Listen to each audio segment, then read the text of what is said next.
உங்கள் தொகுதி வேட்பாளரை பற்றி தெரிந்து கொள்ள வேண்டுமா? உடனே உரிமை செயலியை தரவிறக்கம் செய்யுங்கள். கல்வி முதல் சொத்து விவரம் வரை அனைத்தும் ஒரே இடத்தில். சிந்தித்து வாக்களிப்போம், மாற்றத்தை உருவாக்குவோம்.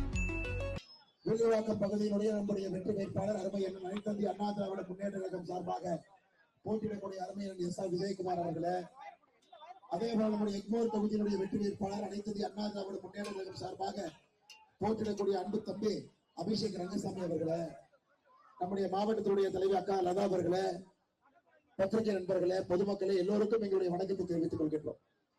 அருமை சொந்தங்களே, நாளை சாயந்தரம் 5 மணிக்கு நம்முடைய பிரச்சார முடிவு இருக்கிறது. ஆனா எதையும் பொருட்படுத்தாம நம்முடைய தொண்டர்கள் எல்லாம் சுட்டரிக்கின்ற வெயில்ல ஆனா பலூனை கொஞ்சம் கீழே கொண்டு வந்திருக்கேன், மக்கள் பாக்குறதுக்கு வசதியா போயிடும். ஐயா, இந்த பலூன் கொடி கீழே கொண்டு வந்துருங்க ஐயா. நன்றிங்க அண்ணா. ஆனா பலூன் கொடி எல்லாம் கீழே கொண்டு வந்துருங்க ஐயா.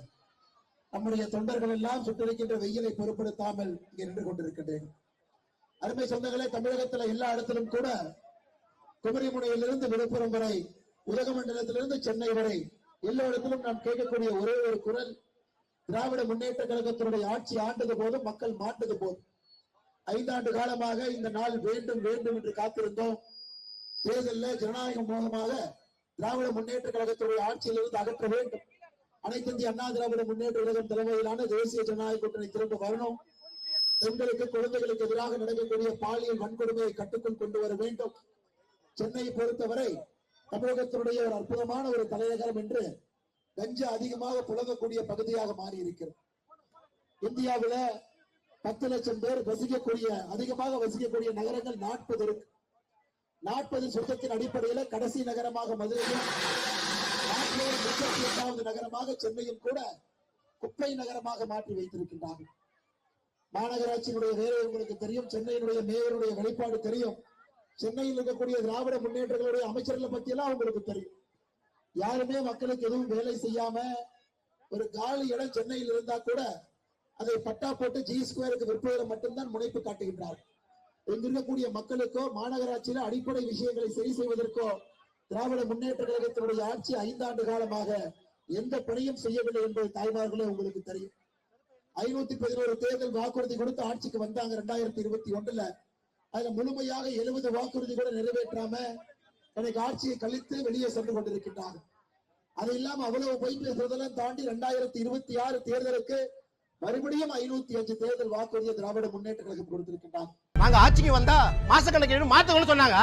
நிதிச்சுமையை குறைக்கவில்லை என்றாலும் பரவாயில்லை, கூடுதல் நிதிச்சுமையை ஏழை எளிய மக்களின் முதுகுகளில் ஏற்றிய இவர்களை மன்னிக்கலாமா? இந்த நிலை மாறிட வாக்களியுங்கள் தாமரை சின்னத்திற்கு.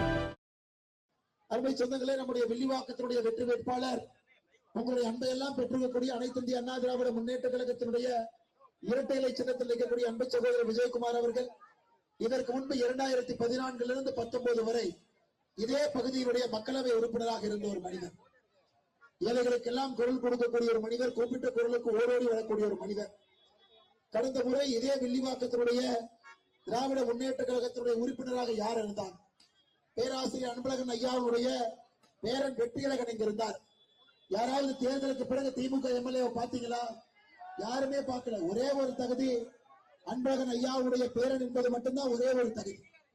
அதன் பிறகு அந்த வேட்பாளரை கழட்டி விட்டுட்டு அண்ணா நகரில் அட்டூழியம் செய்து கொண்டிருக்கக்கூடிய அண்ணாநகர் கார்த்திக் மோகனை கொண்டு வந்து இங்க நிறுத்தி இருக்கின்றார்கள். கார்த்திக் மோகனுடைய ஒரே ஒரு பார்த்தீங்கன்னா எப்படி பட்டா போடலான்னு அவருக்கு தெரியும். மற்றபடி அதை தவிர அண்ணாநகர் காத்து வெள்ளிவாக்கத்துக்கு எதுவும் செய்ய போவதில்லை. அருமை சொந்தங்களே, உங்களுக்கு தெரியும், தேர்தல் முடிந்த பிறகு அண்ணாநகர் கார்த்திக் மோகன் கிளம்பி அண்ணாநகருக்கு போயிடுவார். அவர் வெள்ளிவாக்கத்துல உங்களுடைய அடிப்படை பிரச்சனையை சரி செய்வதற்கெல்லாம் இங்கே அவர் இருக்க போவதில்லை. தொடர்ந்து உங்களோடு இருக்க போகின்ற ஒரே ஒரு மனிதர் அண்ணன் எஸ் ஆர் விஜயகுமார் அவர்கள் என்பதை நீங்கள் மறந்துவிடக் கூடாது. அவர்களுக்காக நம்முடைய பொன்னான வாக்குகள் எல்லாம் சிந்தாம சிதறாம ரட்டளைக்கு கொண்டு வரும். அடுத்து தமிழக வெற்றி கழகம் சார்பாக யார் நிற்கிறாங்கன்னு உங்களுக்கு தெரியும். காலையிலிருந்து இரவு வரை பொய்யை பேசுவது மட்டுமே தன்னுடைய முழுநேர வேலையாக தமிழக வெற்றி கழகத்துடைய வேட்பாளர் இருக்கின்றார்கள். அவரையும் நீங்க நிராகரிக்கும். அருமை சொந்தங்களே, நமக்கு மக்களுக்கு பணி செய்யக்கூடியவர். பாதாள சாக்கடையில் ஆரம்பித்து மழைநீர் வடிகாலுக்கு 5000 கோடி ரூபாய் மத்திய அரசு கொடுத்தும் கூட கடந்த ஆண்டு மழை வராதனால திமுகவுடைய மானம் சந்திக்கு போகாம அப்படியே இருக்கு. அடுத்த மழைக்கு சென்னை தாங்காது என்பது உங்களுக்கு தெரியும். கருணாநிதி ஐயாவுடைய காலத்துல கூவத்தை சுத்தப்படுத்துகின்றனர் என்று சொல்லி 1000 கோடி ரூபாய் ஊழல். இன்னைக்கு ஸ்டாலின் ஐயா கோவத்தை சுத்தப்படுத்த முடியாது என்று அடையாரை சுத்தப்படுத்துவதற்கு மட்டுமே 1500 கோடி ரூபாய் செலவு செய்திருக்கின்றார். ஐயா நீங்க சொல்லுங்க, திமுக ஆட்சி வந்ததற்கு முன்னாடி அடையாரை பார்த்தீங்க, இன்னைக்கு அடையாரை பார்த்தீங்க, சுத்தமான மாதிரி இருக்கா? 1500 கோடி ரூபாய் சுத்தப்படுத்துவதற்காக செலவு செய்திருக்கின்றாங்க. அதனால அருமை சொந்தங்களே, வில்லிவாக்கத்தினுடைய உங்களுக்கு பெரிய வெற்றி வேட்பாளர் மட்டுமல்ல, உங்களுக்காக எப்பொழுதும் பணி செய்யக்கூடியவர், உங்களோடு எப்பவும் களத்தில் இருக்கக்கூடிய அருமை சகோதரர் எஸ்.ஆர். விஜயகுமார் அவர்களுக்கு நீங்கள் வெற்றி வெற்றி வெற்றி இரட்டை இலை சின்னத்தில் அளிக்க வேண்டும் என்று சொல்லி இன்னைக்கு அனைத்து இந்திய அண்ணா திராவிட முன்னேற்ற கழகத்தினுடைய இளம் வேட்பாளர் 36 வயதில களத்தில் இருக்கின்றார். மக்களுடைய அன்பையெல்லாம் பெற்றிருக்கின்றார். இளைய குரலாக இருக்கக்கூடிய எக்மோருடைய வெற்றி வேட்பாளர் அருமை சகோதரர் அபிஷேக் ரங்கசாமி அவர் நின்று கொண்டிருக்கின்றார்கள். அருமை சகோதரர், எக்மோர்ல உங்களுக்கு தெரியும், மாற்றுமொழி பேசக்கூடிய மக்கள் மிக அதிகமாக எக்மோரில் இருக்கிறாங்க. 1,35,000 வாக்காளர்கள், தமிழகத்தில் 2வது குறைவான வாக்காளர்கள் இருக்கக்கூடிய எக்மோர் சட்டமன்ற தொகுதி. அதிலும் கூட உங்களுடைய அண்டையெல்லாம் அருமை சகோதரர் அபிஷேக் ரங்கசாமி அவர்களுக்கு இரட்டை இலை சின்னத்தில் நீங்கள் அளிக்க வேண்டும் என்று அன்போடு கேட்டுக்கொண்டு, அருமை சொந்தங்களே, மே 4க்கு பிறகு தமிழகத்தினுடைய முதலமைச்சராக அருமையான எடப்பாடி பழனிசாமி அவர்கள் பொறுப்பேற்றிருக்கிறார். அந்த எடப்பாடி அவர்கள் தமிழகத்தினுடைய முதலமைச்சராக வரும்பொழுது மத்தியில் ஆட்சியர் மோடி ஐயா இருக்கிறார். ஐயா, சென்னைக்கு நாம கொடுக்காத பணமே இல்லை. இந்தியாவில ஒரு நகரத்திற்கு அதிகப்படியாக பணம் கொடுத்திருக்கின்றோம் என்றால் நம்முடைய சென்னை மாநகரத்திற்கு மோடி ஐயா கொடுத்திருக்கிறார். சென்னை விமான நிலையத்துக்கு 3727 கோடி, பெங்களூரு சென்னை அதிவிரைவு சாலை 17,000 கோடி, சென்னை துறைமுகம் மதுரை வாயில் உயர்மட்ட விரைவுச்சாலை 5800 கோடி, மகாபலிபுரம் முதல் புதுச்சேரி வரை 4 வழிச்சாலை 2100 கோடி, 2ஆம் கட்ட சென்னை மெட்ரோ திட்டம் 41,000 கோடி, சென்னை கடற்கரை சென்னை எழும்பூர் இடையே 4வது ரயில் பாதை 272 கோடி, எண்ணூர் காமராஜர் துறைமுகம் விரிவாக்க திட்டம் 1200 கோடி, ஸ்மார்ட் திட்டத்திற்கு 490 கோடி முதல் கட்டம், 2ஆம் கட்டமாக 800 கோடி, அமிர்த் திட்டத்துக்கு 3864 கோடி. ஐயா சொல்லிக்கிட்டே போறாங்க. இந்தியாவில் எந்த நகரத்துக்கும், பெங்களூர் உட்பட எந்த நகரத்துக்கும் கூட மத்திய அரசு நேரடியாக 1000 கோடி ரூபாயை நிதி பகிர்வு கொண்டு கொடுக்கவே இல்லைங்க ஐயா. அந்த பணம் எல்லாம் வீதியில எங்கேயுமே நம்ம பார்க்கல. சிங்கார சென்னையாக மாற்றுவேன் என்று 30 ஆண்டு காலமாக அந்த புழுகி இன்னைக்கு சென்னையை சிங்கிங் சென்னையாக மாற்றி வைத்திருக்கிறாங்க. நம்முடைய தாய்மார்களுக்கு பெண்களுக்கு பாதுகாப்பு இல்லாத ஒரு மாநகரம் என்றால் இன்னைக்கு சென்னை மாநகரம்.